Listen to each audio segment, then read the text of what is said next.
Thank you for considering Dr. Izzy Justice as a guest speaker at your event. This video has two parts. Part 1 is the powerful and unique origin story of how Dr. Justice created neurohacks that can be used globally, multiculturally, multi-generationally, and accompanying agnostic neuroscience language and tools. Part 2 shows a sampling of his speaking style and content with some clips from his podcast presentations. With degrees in physics, engineering, an MBA and doctorate, author of 9 books, 5-time full Ironman finisher, and coach to executives, coaches and athletes that have won major championships and Olympic medals, Dr. Justice is a substantively powerful speaker sure to thought-provoke any audience. Now let's dive deeper into the origin story. If you talk to Dr. Izzy Justice, there's a good chance you'll hear him say, "I don't have that many opinions." It's a curious comment from someone who is clearly so passionate. But Izzy isn't saying he lacks conviction. No, he's saying that his beliefs are informed by data. His work is driven by facts and evidence. And it's that dedication to data that took Izzy on a winding path to Neuro 580 and his current mission. Following a number of years in corporate consulting focused on human performance, Izzy made a career transition to focus on athlete performance. A golf enthusiast and multi-time Ironman finisher, Izzy built a new career helping athletes manage stress and focus on their emotional intelligence to achieve better outcomes. Izzy was the first person to integrate emotional intelligence into sports and athletic performance, and wrote a number of books on the topic. And he was successful, earning the trust of professional athletes across the PGA Tour, Major League Baseball, basketball, NASCAR, and collegiate teams. It's likely he would have continued in that direction, were it not for a breakthrough in how neuroscientists study brain activity. In 2015, Izzy learned about the invention of wireless electroencephalogram, EEG, devices. These wearable devices provide real-time readings of brain activity and can be used virtually anywhere. By moving the EEG out of the hospital, Izzy saw an opportunity to examine his client's brain function at the moment of action. In other words, does the EEG show different brain activity on a missed putt or free throw versus a make? Sure does. Time and again, EEGs showed that higher performance was correlated with a calmer brain state, with brain activity centered on 10 Hz, alpha waves to neuroscientists. When brain activity increased in frequency, above 30 Hz, performance suffered. It turns out, reducing stress and performing at one's best are the same thing. With this clear correlation established, Izzy began to ask the question, how do we reach 10 Hz? Since electricity is voltage, Izzy reverted to his first degree in physics, and Ohm's law, which states that V equals IR, voltage equals current times resistance, and so he asked what could the R, resistance, be in neurobiology and neurochemistry of the human body. He created neurohacks to act as the R to lower EEG, measured them, and it worked. Over the course of thousands of functional EEG scans, Izzy and his team developed hundreds of proven effective neurohacks. These simple exercises combine performing a brief physical activity, recalling a happy memory and viewing a positive image. They can be done discreetly and completed in less than a minute, making them ideal for high-stress situations where performance is paramount. Eventually, Izzy and his team recognized that athletes aren't the only people facing high-stress, time-sensitive situations, and neurohacks could help more people. He realized that everything needed to perform a neurohack was easily contained within their mobile device. Spark a memory, direct an activity, show a picture, a smartphone can supply it all. And so the Neuro 580 app was developed to give people easy access to fully customized neurohacks that can be used anytime, anyplace. Developed by Izzy and his team, Neuro 580 is now a recognized game-changing neuroscience-based program for cognitive self-care. At present, Neuro 580 is being used by some of the world's leading organizations, including the Centers for Disease Control and Prevention, CDC, and has also been integrated to Microsoft Workplace Calendar to give workers a mental break in 60 seconds or less to reduce their stress. It has even been integrated into operating systems in hospitals so healthcare workers can always give their brain a break in 60 seconds or less to reduce their stress and enhance their productivity. We conclude this video with some clips from other podcasts with Dr. Justice.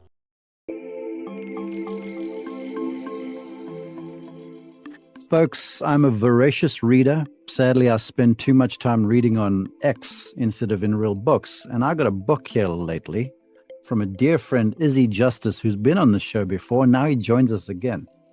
Izzy, your brain swings every club, chasing 10 Hertz. You had me at the title. And first off, thank you. Welcome to the show. How are you doing? I'm doing great, Mark. Thank you so much for having me again. And Thank you for giving me a little quote that I could use in the book. But you're very gracious to have me. I'm delighted to be back. The thrill and the pleasure is all mine. Okay, let's kick this off because there's so much to digest. And for the folks listening on audio, go check it out on YouTube. You can not only see Izzy's handsome, slightly graying mug now, salt and pepper. You can see me in this book, which I referenced on an airplane. So all my highlighting is kind of crooked because the flight was sort of turbulent. Anyhow, there's a quote in here, and I want to kick us off with this. And this is you, and the quote goes, and this one sort of shook me, and I reread it, and then I sort of had a moment where it was like, Selah, think about this. And for like 5 to 10 minutes, I was like, this is so right. So here's the quote. And you go, many of the gains in golf techniques by advances in technology.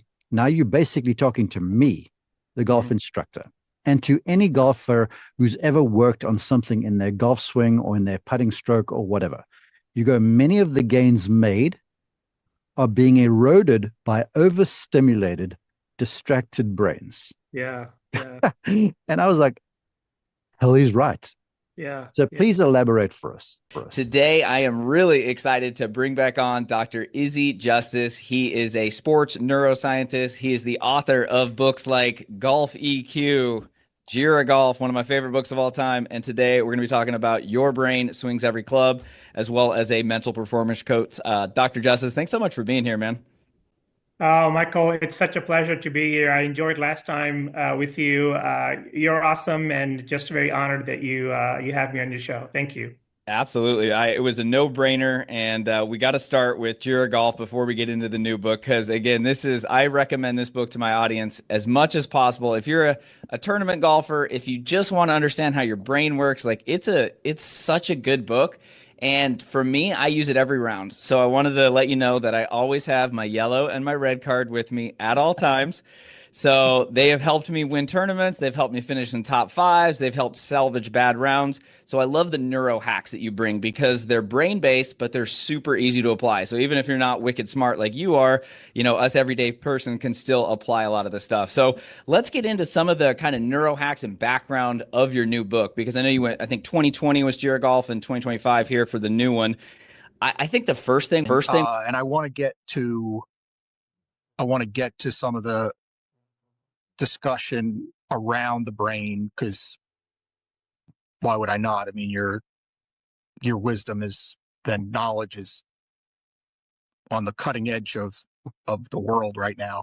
But I want to do it in a little different format. So just going back for one moment, my guest is Dr. Izzy Justice. Dr. Justice works with PGA Tour players and all forms of professional athletes, names I greatly respect you because you don't bally those about to sell books, which I find to be, it's one thing for me as a business owner. Like, by the way, I did this for years. Like the Patriots were clients of mine for years. 10 years, the Patriots were clients of mine. I never posted it on social media. Finally, they came to me and they said, listen, like post these pictures on social media. It'll help your business. And I did because the Patriots told me that I should and could. But I greatly respect that you don't, these people pay you. Yeah. And they pay you, trust you, and you're their doctor, and you're their doctor of their mind and their brain. Like the fact that you don't do that, you'd sell 1,000 times more books if you did. I would, yes. Well, it's not just first of all, thank you. Thank you very much for saying that. But in my line of work, these people are not just my clients. They let me into their hearts, into their minds, into their home. Literally into their minds. Yes, literally. And, it's hard when someone does that to not honor that trust. It's hard to even have the thought come into your head to betray that trust. All these words are describing the exact same frequency in the human brain. These are lay terms that are describing the same state, yet you're doing three completely different experiences. One is eating food, one is listening to somebody else perform, and one is doing a task where there's a result like a score.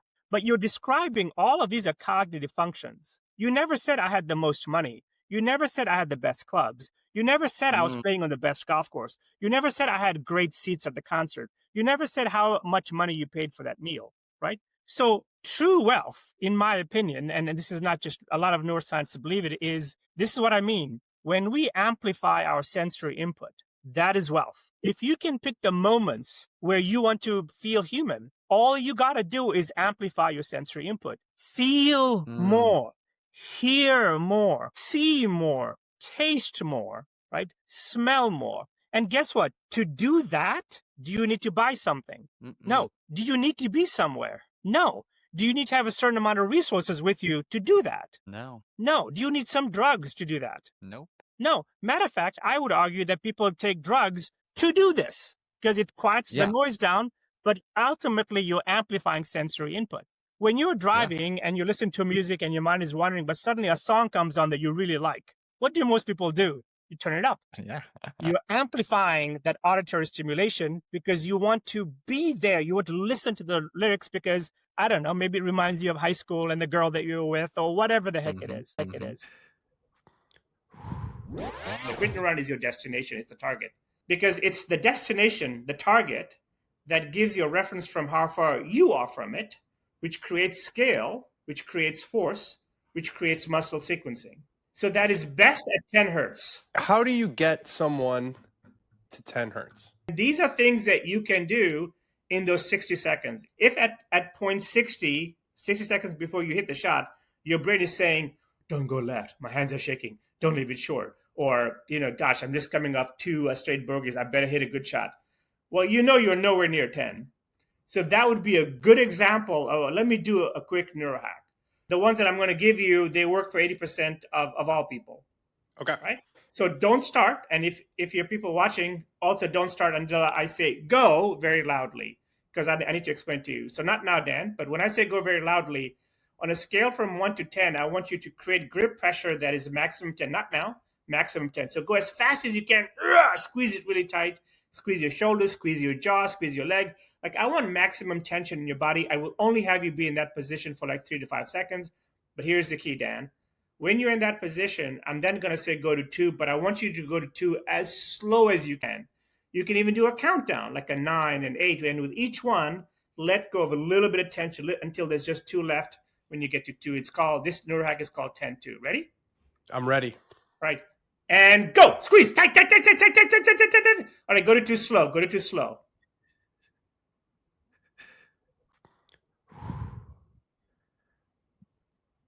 Okay. So what did 10 feel like to you? 2 or 3 words. Hot, squeeze, and tight. Okay. And what did going to 2 feel like? I would say clarity, slow, and chill. Is that something that you can do 60 seconds before you make a putt? Definitely. There's so many different technical skills that require a level of neuromuscular coordination, accuracy, focus. Those kinds of practices is what I'm really talking about. But when you're playing in an actual tournament, you have to access the value of your practice. I want to argue that the only instrument that you are going to use to access the practice is your brain. In the middle of a round of golf or a game or a tournament, you cannot call timeout and say, whoa, stop. Let me go look at some YouTube videos of what I did last week or yesterday when I was practicing. So the only place that you are going to access the value of your practice, what you did, and not just practice, but all the other games or tournaments that you played where you were in a similar situation and you either made a good decision or a bad decision, but there was something that you learned from it. So my point is that there is only one instrument in only one place that you are using to access that information, and that's your brain. Thank you for watching. To learn more about Dr. Izzy Justice, visit www.neuro580.com.